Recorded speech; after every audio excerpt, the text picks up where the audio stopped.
Hello students, welcome to the video. ठीक है, सो आज का जो हमारा टॉपिक है वो बहुत ही इंटरेस्टिंग बट बहुत ही इम्पोर्टेंट टॉपिक है। ठीक है, ये एक ऐसा टॉपिक है जो बहुत स्टूडेंट्स को, ठीक है, डरा देता है, बट उसमें डरने वाली कोई बात नहीं है। If you can know few thing. हम शुरू करते हैं। सो आज का टॉपिक है ज्योमेट्री। ठीक है, जिसको क्लास 9 एंड 10 में सरफेस एरिया एंड वॉल्यूम इसके नाम से भी आपको बुक में देखने को मिलेगा। Now what is surface area and volume, उसके पहले हम थोड़ा ज्योमेट्री के बारे में जान लेते हैं। What is geometry? सो इस वर्ड को दो पार्ट्स में हम ब्रेक कर सकते हैं। This geo means earth and metry means measurement. ठीक है, तो ज्योमेट्री का जो बेस है वो सबसे पहले अर्थ के मेजरमेंट से ही शुरू हुआ है। मतलब अर्थ में जितने भी ऑब्जेक्ट हैं, आप कह सकते हो, उनका मेजर करते करते हम अलग अलग ऑब्जेक्ट का मेजरमेंट लेते लेते ज्योमेट्री के नाम से जाना जाता है। ठीक है, ये बहुत ही वास्ट टॉपिक है, उसमें बहुत कुछ आता है, बिकॉज हमारे पास इनफाइनाइट ऑब्जेक्ट है और हर एक ऑब्जेक्ट का शेप साइज अलग अलग होता है, तो उनका मेजरमेंट भी अलग होगा। कुछ सॉलिड ऑब्जेक्ट है जिसके ऊपर हम डिस्कस करेंगे। ठीक है, तो मैं स्टार्टिंग से लेके आपको क्लास 9-10 लेवल में जो आपको फिगर्स मिलेंगे उन पे हम डिस्कस करेंगे। ठीक है, और एक बहुत ही इंपॉर्टेंट बात अगर मैं आपको बताऊं तो geometry is all about figures. ठीक है, ज्योमेट्री को अगर आप वन वर्ड में बोलना चाहो तो it is nothing but it's all about figure. ठीक है, ज्योमेट्री के किसी भी क्वेश्चन में अगर आपको फिगर ड्रॉ करना आ गया, मतलब आपका आधा काम कंप्लीट। ठीक है, क्वेश्चन में आपको जो भी पूछा गया हो, अगर आप फिगर क्वेश्चन के हिसाब से बना लो, ठीक है, तो आपको बाद में कुछ और नहीं करना है, बस फॉर्मूला अप्लाई करो, आंसर आपके सामने होता है। ठीक है, सो ज्योमेट्री में फिगर ड्रॉ करना बहुत ही इम्पोर्टेंट है। ठीक है, तो इसके वजह से ही बहुत सारे स्टूडेंट को प्रॉब्लम आती है। सो हम ट्राई करेंगे कि आज ये प्रॉब्लम का हम इस वीडियो में सोल्यूशन निकाल सके। ठीक है, तो सबसे पहले अगर मैं फिगर की बात करूं तो फिगर में एक होता है क्लोज, एक होता है open. Close figure and open. So open figure हम डिस्कस नहीं करने से भी होगा, बिकॉज ओपन फिगर रिलेटेड हमारे पास इतने क्वेश्चंस नहीं दिखाए जाते, जस्ट जानने के लिए कि एक क्लोज फिगर हो सकता है, एक ओपन फिगर। अभी क्लोज फिगर में तरह तरह के फिगर हो सकते हैं, तो सर हम जो टॉपिक डिस्कस करेंगे वो होगा on the basis of polygons.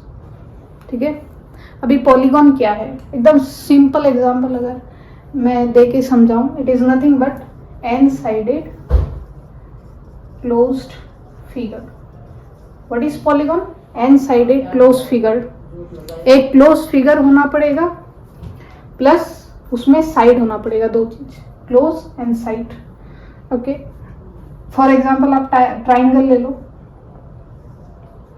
Is it a close figure? Yes. Is it made up of sides? Yes. Side 1, side 2, side 3। So this is a polygon. और पॉलीगॉन का अगर आप डेफिनेशन अगर आप बुक में देखो, so the figure made up of minimum 3 lines, 2 और minimum at least 3 line चाहिए, बिकॉज आप कभी भी 2 लाइन से कभी भी आप एक फिगर को क्लोज नहीं कर सकते। क्लोज। ठीक है, अभी पॉलीगॉन में भी हम 2 तरीके के पॉलीगॉन डिस्कस करेंगे। Number 1 is 2 dimensional and number 3 is 3 dimensional.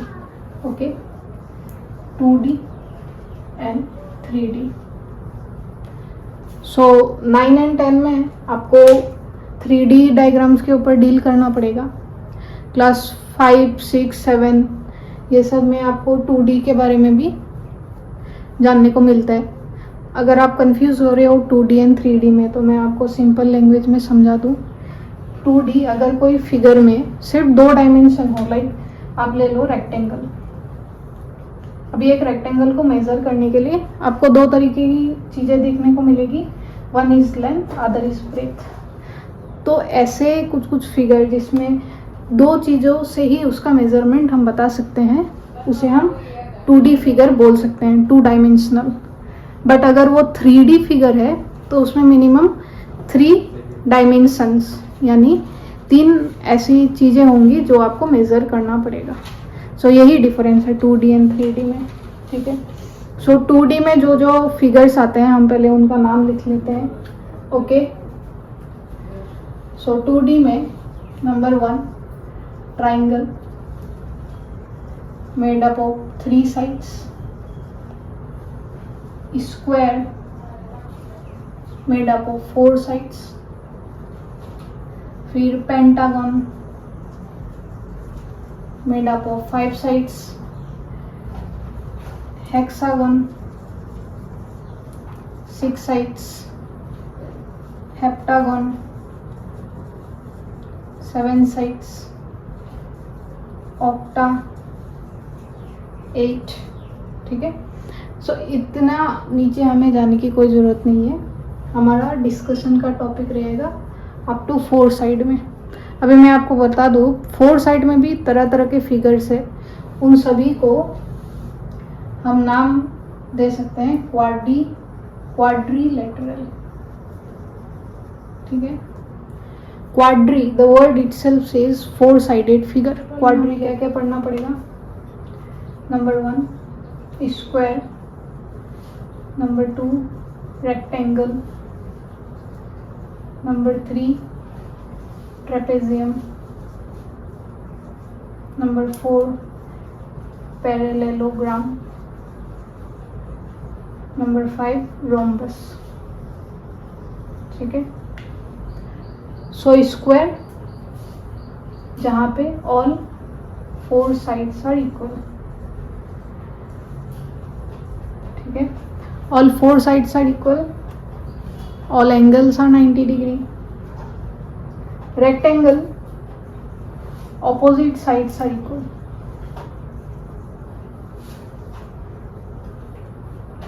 Trapezium में क्या? Opposite sides are parallel. Parallel, this is the short form for parallel, okay. Parallelogram में opposite sides are parallel and equal, ठीक है।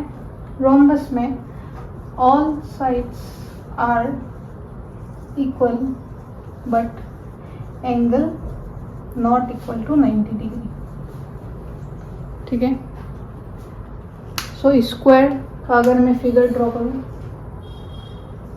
ये कुछ इस प्रकार, all sides are equal, angle 90 degree. Rectangle will be something like this, length and breadth, this is L, this is P. Trapezium is something like this. Parallelogram and rhombus, ठीक है।